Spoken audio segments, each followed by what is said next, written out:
with all the ports shut down probably from the war, I can't think that America would have a lot of money coming in or a lot of goods and stuff that they need. Right. So is it okay if I wrote they become more global? Yeah. Yeah, because we're moving, obviously, one of your vocabulary words was isolationism, right? And they're moving away from that isolationism to a more global, more world power position, even though this is in the early 20th century. And you guys know enough probably about the 20th century to know that we obviously do not stay isolationist. But this is the beginning of that movement away. So they become more global. What do you think the responses of the losers would be? I think they might want to upset. just Okay. Fighting. They're upset. Yeah, I wrote They always upset. salty. Most people who lose struggle with conceding that point, right? So a desire to continue fighting. I think that's what you were saying, Friar, right? I probably Yeah, lose. they want to go till they win. Right. Cindy, did you want to add anything? No. No? I mean, it's kind of hard to make a prediction since I already know what happens. Right. So Right. it's like, Well, no, that's you're making a prediction that's informed. And that's good. So did you want to add? I was just gonna say that the Germans get upset because of they can't really keep up with all of this all paying for fixing up other countries, and they want to revolt. Right. So the Germans get upset financially, right? Yeah, I mean, well, technically, it's not really. I mean, they don't specifically want to just go themselves. They kind of had influence. Sure. Yeah, we'll talk about that influence, Yeah. right? What I was saying was they probably lose a lot of money and buy material. Basically what he said, and they might lose some freedoms as well. Yeah. Right. Wait, is the Europeans on the winner, right? If Europeans on the winner, the losers. Yes, some of Europe. So remember, the Central Powers included some of the countries in Europe. And if I'm going to have you guys take out your map activity from last week too, so we can reference that. And because after war, a lot of times the maps change.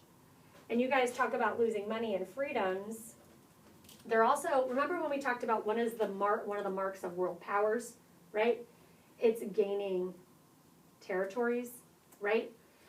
Guess what happens when you lose? You lose territory. You lose territories, right?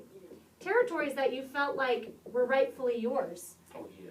So we're going to talk about how losing territories continues to ignite this kind of upset that eventually will lead us to another world war, right? Just 35 years later or so. I think I'm doing the math right. So we're just setting the stage. But before that, obviously, Wilson's goal was this idea of, oop, the question's gone, hang on. Was this idea of permanent peace. All right, guys, we just finished this massive Great War, right? They didn't even call it World War I. Why would they? They didn't know there was going to be a second one. So to them, this was just a massive Great War. How do we ensure that the world will never see anything like this again? Right? So what do you think, why do you think it was so important for Wilson to find a peace plan that would last forever? Go. Because he knew that if this continued, that the world would just eventually come to an end, because the world can only take so much damage, right, and stuff, and he knew that we'd just keep progressing and stuff. Right. Right. The damage of World War I, or the Great War, was so intense with the bodies that Europe had to deal with, the death, the disease, the wounded, the fact that a huge chunk of your demographic, right, of young men were gone. So it does change and rock the world enough that President Wilson decides, as the president of one of the massive world powers, he had to come in and provide a plan that he wanted both sides to agree to. So we're going to talk about that today. And we're not going to read huge chunks of the textbook, but I do want to reference it. So I would like for you guys to open up your books to page 473. For those of you guys at home, can you see my the board enough? 473. Yeah. So we're going to talk about Wilson's 14 points. The book just summarizes them. So I thought it would be good to get a general idea of what they are before we read specifically what they are. And then we're going to talk about the conditions of the Treaty of Versailles. Right? All wars kind of end with a treaty. Right? Like they often happen in Paris. Maybe it's because they really like this city. I don't know. They just do. And remember, France was part of the Allied powers, right? So France was allied with Great Britain, and they got, most of the war happened in France. So it makes sense that they would be involved in the treaty conditions. So we're going to talk about what exactly were the conditions for peace, and then we're going to read Wilson's 14 points and look at that primary source document. And then I have an essay practice for you guys. Welcome to essay. Yeah, you guys will do great.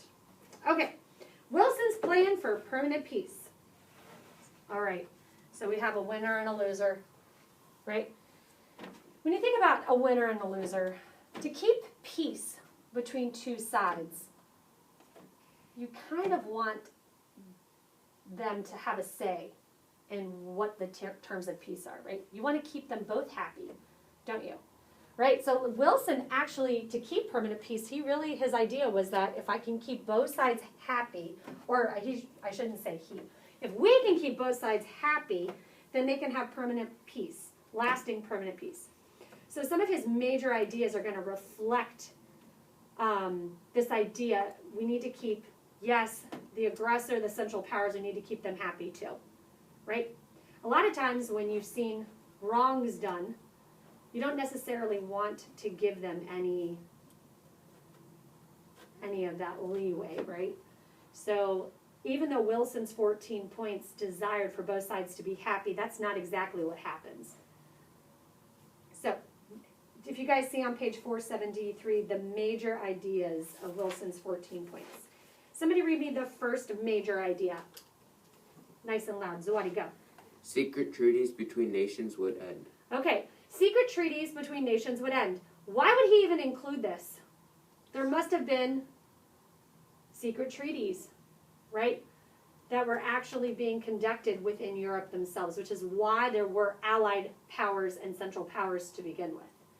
So he was saying, if you're going to have a treaty with another nation, it needs to be public, so that other people know what your dealings are, right? What about the second one? Any nation will be free to sail any seas in ocean of the world. Right. Any nation should be able to. Why did he include that? Because why did we go to war to begin with, the U.S.? Because of trades. Well, Like People coming into territories uninvited. right. Basically, both Germany and Great Britain making the Atlantic Ocean a war zone, which made it very difficult for the United States, right? So Wilson's saying that we need to keep the oceans open, and they actually call this international waters, where the ships of your enemy should be able to sail without worrying about being attacked. What about the third one? Sundi, would you read that one? Nations would decrease the size of the armies and navies. Interesting.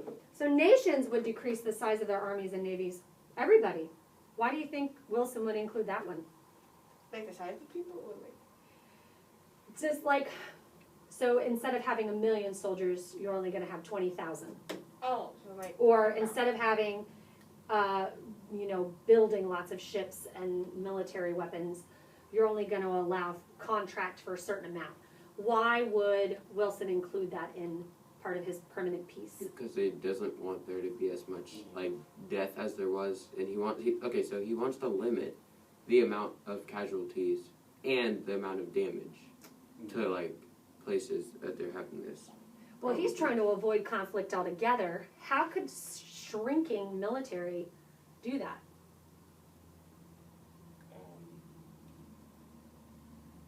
So like say America had 1 million, they got upset with China, they can just basically just go in there and just wipe everybody up. If your military's smaller, Yeah. you're less likely to use it. You have to find other means for peace Oh, besides fighting, right? And putting your military's lives on the line, right? So the idea here is the smaller military would decrease the chances that you're so willing to go into war. All right, number 4. So it's like they're more conservative with their military if they're smaller. Yeah, in fact, this is very, if we're going to go back a couple hundred years, this is very Jeffersonian. Not quite a couple hundred years, like 150 years. Thomas Jefferson was very much in favor of a small military because he thought the bigger the military, the more likely you were to use it. And he's right. You know, people make careers out of the military, and there's nothing wrong with that. My dad did. But the bigger your military, the more likely you are to use it instead of finding other ways to find peace. So what about number 4? Taylor, can you read that one? Yeah. Boundaries of nations would be changed so people with the same language and customs would live together. Very good. So this is kind of tapping into world history when I taught it a couple of years ago. When Europe was being conquered by different empires, one of the things that caused so much conflict was that there were ethnic groups in Europe that identified with their language and their religion that were being forced to live in nations that had a different language and different religions. So being a minority in an empire and being subjugated by that empire created conflict, right? You can imagine there would be tension, right? And so what they wanted was, okay, if you are part of this ethnic group and this language and this religion, you can form your own country. And we're going to look at a map in a minute and just to see after World War I how the map of Europe changed. And the last one, I'll read it. An organization called the League of Nations would be created to settle disputes between countries in a peaceful way. So there was an organization, and a country's leaders could opt to be a part of this organization, and the whole design was to avoid a world war altogether. This was President Wilson's brain baby. He wanted an organization that would help keep peace in the world, right? So when nations felt like, if Austria-Hungary felt like the Serbian government was the aggressor, right, and that's why they invaded, why not have an organization where they can come and talk about the terms of the aggression or whatever they felt like they needed to talk about? That was what the League of Nations is for. So we're going to talk about, spoiler alert, the League of Nations, the United States. Even though President Wilson starts it, the United States doesn't actually enter into it because our form of government, even if the president likes something and wants to do something, he needs the legislative branch behind him. So we're going to talk about that. So if you guys jump down to that question, what happened at the Paris Peace Conference? Let's just quickly talk about the Treaty of Versailles. So the Treaty of Versailles is basically what's signed by the Allied powers as the terms of peace. The purpose of the Paris Peace Conference was to create the terms of peace, right? Up until this point in history, no United States president had actually ever traveled out of the country during their presidency.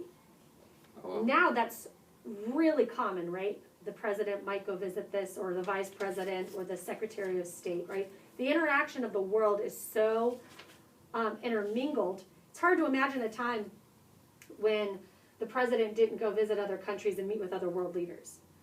But the group of guys that got together, it's called the Big Four, got together to decide the terms of peace.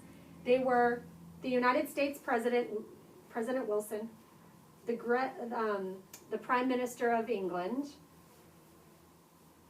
the Prime Minister of France, and then the Prime Minister of Italy.